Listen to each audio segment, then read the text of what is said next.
wabarakatuh. Perkenalkan, nama saya Silma Arta Prilivia. Di sini saya akan menjelaskan mengenai analisis sistem informasi manajemen perbekalan.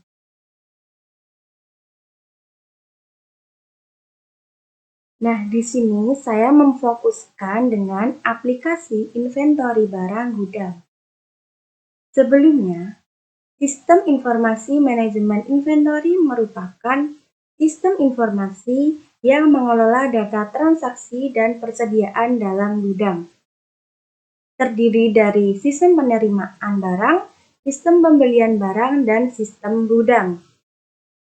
Nah, dengan hal tersebut dapat memberikan informasi inventory seperti informasi pengeluaran barang, pembelian barang, penerimaan barang, dan informasi lain secara tepat, cepat, dan juga akurat.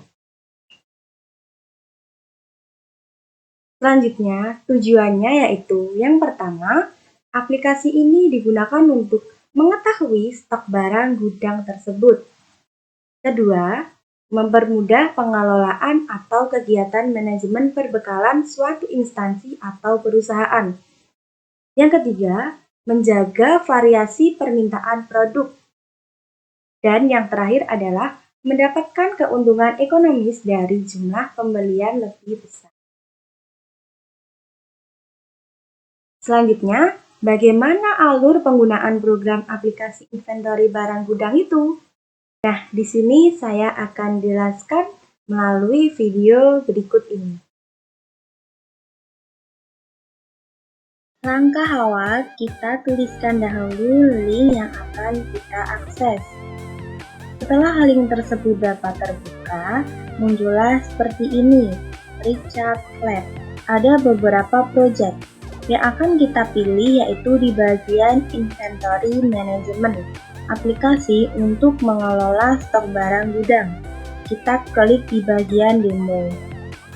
Nah, selanjutnya kita akan login dengan menuliskan username dan password. Kita tuliskan username-nya US dan passwordnya juga sama. Kita masuk. Setelah terbuka, kita dihadapkan dengan notes.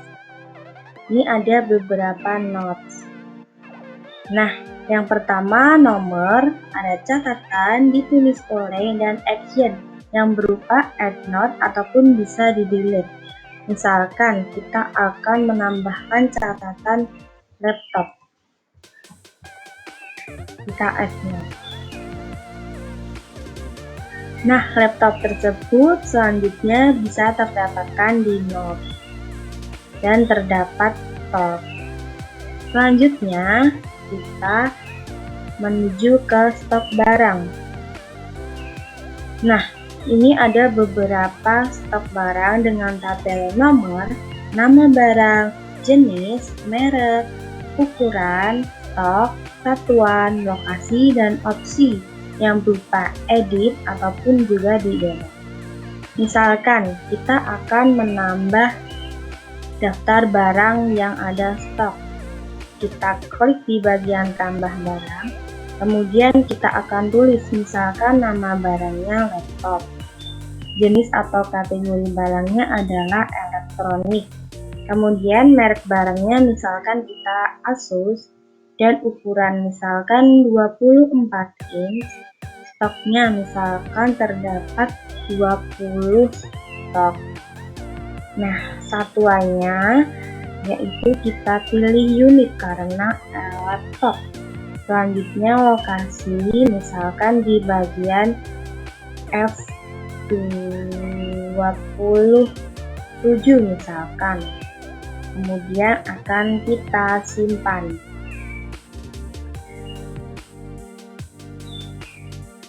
Nah, barang yang sudah kita tambahkan tadi sudah muncul.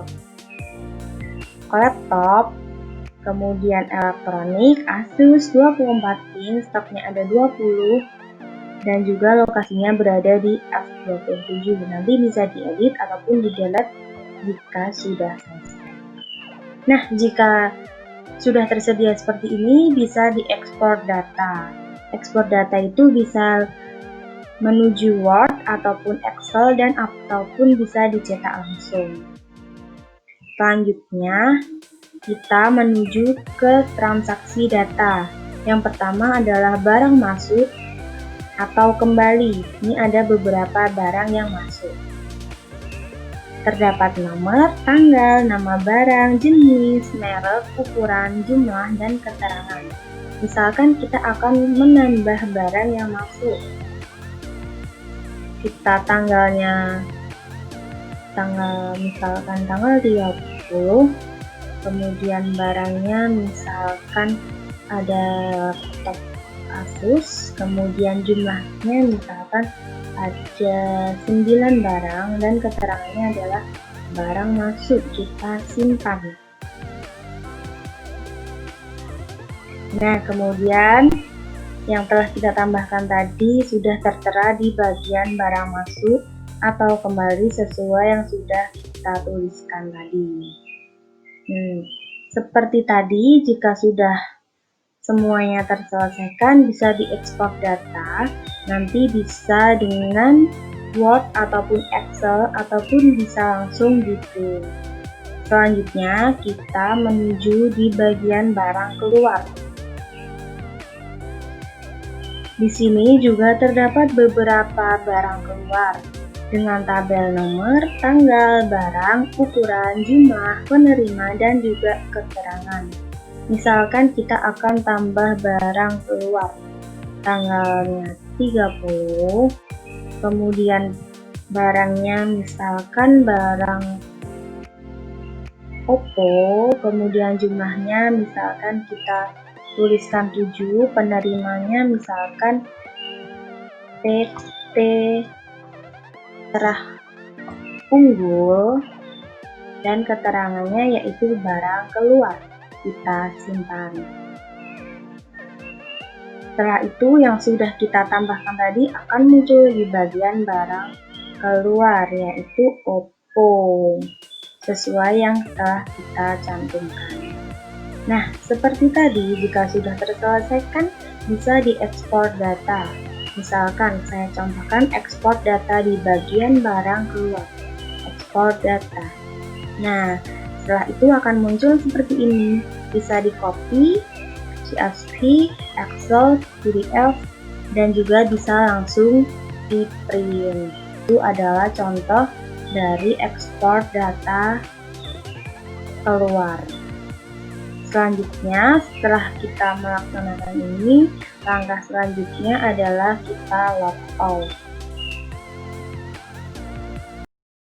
Nah, itu tadi adalah alur penggunaan dari sistem informasi ini.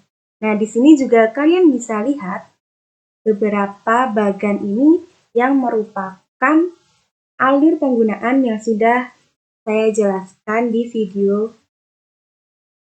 Selanjutnya adalah flowchart sistem. Saya mengambil dengan stok barang gudang. Ada 4 bagian. Yang pertama ada gudang, ada administrasi, ada supplier, dan ada pemilik. Gudang dimulai dengan cek persediaan barang. Jika stok barang itu ada, maka akan diambilkan di stok barang. Selanjutnya, jika stok barang itu tidak ada, maka akan dialihkan kepada administrasi dengan pemesanan barang. Dan dilanjutkan dengan menentukan supplier dan jumlah pesanan. Selanjutnya akan dilanjutkan dengan surat pesanan yang akan diberikan kepada supplier. Setelah supplier menerima surat pesanan tersebut, maka akan dicek pesanan. Jika pesanan itu ada, akan dilanjutkan dengan transaksi pembelian. Nah, transaksi pembelian itu akan diberikan kepada pihak administrasi agar terjadi faktur. Faktur pembelian itu kemudian dicek bagaimana pesanan itu, apakah barang baik. Jika barang itu sudah baik, maka transaksi pembelian dapat dilaksanakan. Dilaksanakan dengan dilanjutkan dengan membuat laporan. Setelah laporan itu dibuat, akan diserahkan kepada pemilik. Nah, itu merupakan flowchart sistem dalam stok barang gudang. Selanjutnya adalah hierarki sistem. Di sini terdapat sistem yaitu sistem inventory. Saya menggunakan sistem inventory Richard Webb. Di bawahnya juga terdapat beberapa subsistem. Ada node, ada stok barang, ada transaksi barang, atau dapat dikatakan sebagai transaksi data. Nah, node itu terdiri dari satu tambah node, kemudian ada edit node, dan ada delete node. Di bagian stok barang juga terdapat tambah data stok barang, edit data stok barang, delete data stok barang, dan ekspor data stok barang. Selanjutnya, transaksi data ada dua, barang masuk dan barang keluar. Barang masuk terdiri dari tambah data barang masuk, kemudian edit data barang masuk, delete data barang masuk, dan ekspor data barang masuk. Begitu juga dengan transaksi data barang keluar. Ada tambah data barang keluar, edit data barang keluar, delete data barang keluar, dan ekspor data barang keluar. Itu merupakan hierarki sistem.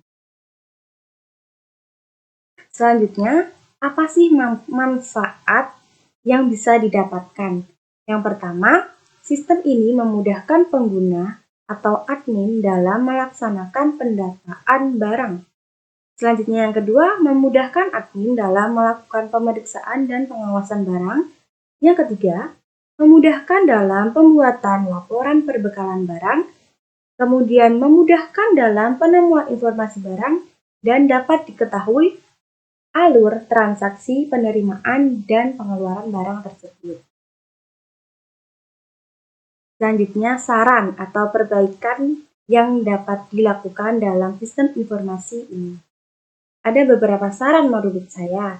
Yang pertama ada penambahan informasi admin, kemudian ada pemberian chart atau diagram keluar masuk barang.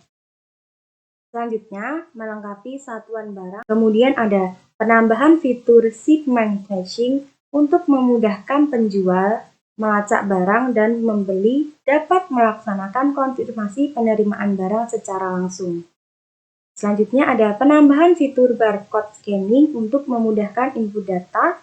Dan yang terakhir adalah penambahan fitur informasi mengenai pemasok atau pembeli barang sehingga memudahkan dalam pemeriksaan barang. Nah, itu tadi merupakan penjelasan mengenai analisis sistem informasi manajemen perbekalan. Jika ada salah kata, saya mohon maaf. Wassalamualaikum warahmatullahi wabarakatuh.